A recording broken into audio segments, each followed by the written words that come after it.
Good morning to you. This is the January 24th, Thursday edition of the Carolina Weather Video. I'm meteorologist Matthew East here with you. The radar is still fairly quiet across the area, though. Let me turn on the composite data and show you that we do have a little bit of snow through parts of Virginia and West Virginia and even down into northeastern North Carolina. This is as we have our fresh surge of cold, dry Arctic air moving in. And even around the Triad and the Triangle regions, can't rule out a couple of brief flurries this morning. But the big story is that we have a fresh surge of cold, dry air arriving. That's what it looks like here across the eastern U.S. Big, sprawling Arctic high pressure over the Great Lakes. That'll be blowing into our region today, and we'll have a stiff north wind, and temperatures really not climbing at all today. It's going to be a very cold, blustery day. Now, notice that low pressure there in northeastern Texas. It's our next little storm system that rolls in tomorrow. But again, as far as today is concerned, we'll call it partly cloudy. And there will be a lot of cold air settling back into the region. Now we have a winter storm watch in effect. Looks like that graphic got a little messed up for me, but the blue counties there, that is where you have a winter storm watch in effect from North Georgia, the northernmost upstate of South Carolina there, and parts of the mountains of western North Carolina, northwestern South Carolina, eastern Tennessee. That's where you have a winter storm watch out in advance of this incoming system. Now, there's your temperatures this morning.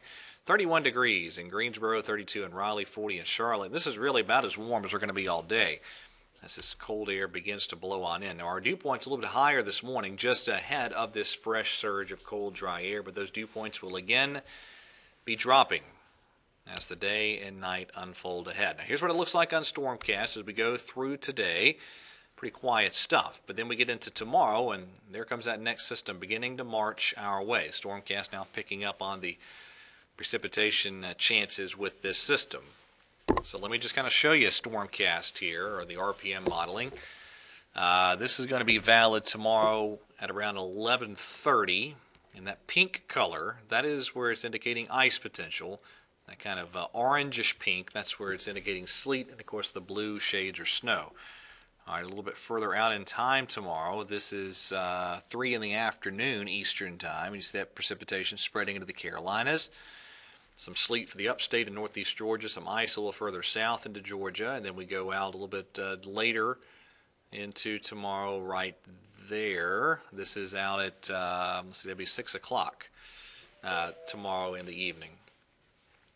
That's when we begin to see the precipitation spreading further east into the Carolinas.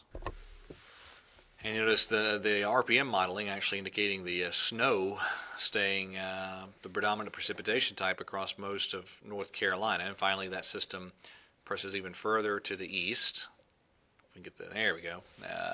As we get deeper into tomorrow evening. Now, this is what the RPM spits out for snow accumulations. Not much.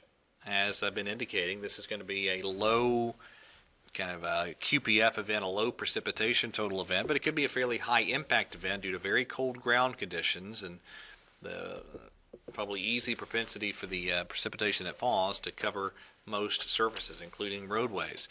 Now, let me show you some of the other modeling, and then I'll kind of spell out some of my thoughts for you. This is the latest European model as the system is moving through. And there's been a decrease in the amount of precipitation on the European from some of the previous runs, and here's the reason why. This was the European, the upper levels from the 0Z run yesterday. And I want you to key on this disturbance around the Great Lakes. Now look at the latest run and notice that disturbance is a little bit flatter, a little bit more progressive, less digging, and so just a little bit of a decrease in the precipitation amounts. Okay, here's the GFS for the precipitation as it pulls on through. And finally, here's the NAM. And even the NAM is backed off a bit, not much, but a bit on the precipitation totals. Now, this is what the NAM looks like at 21Z tomorrow.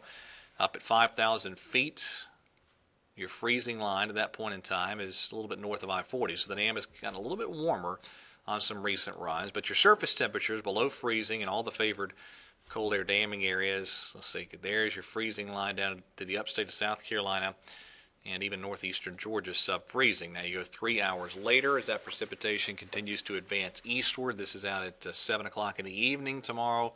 Your freezing line up at 5,000 feet in northernmost North Carolina and your freezing line at the surface is still down into the northernmost parts of northwestern South Carolina and a good chunk of the foothills in Piedmont of North Carolina. So that would be indicating that wintry mix scenario. Now here's the HPC probabilities. I just throw this out there just to kind of show you what they have out. This is the probabilities of 1 inch of snow. Okay, here's your probabilities of 4 inches of snow.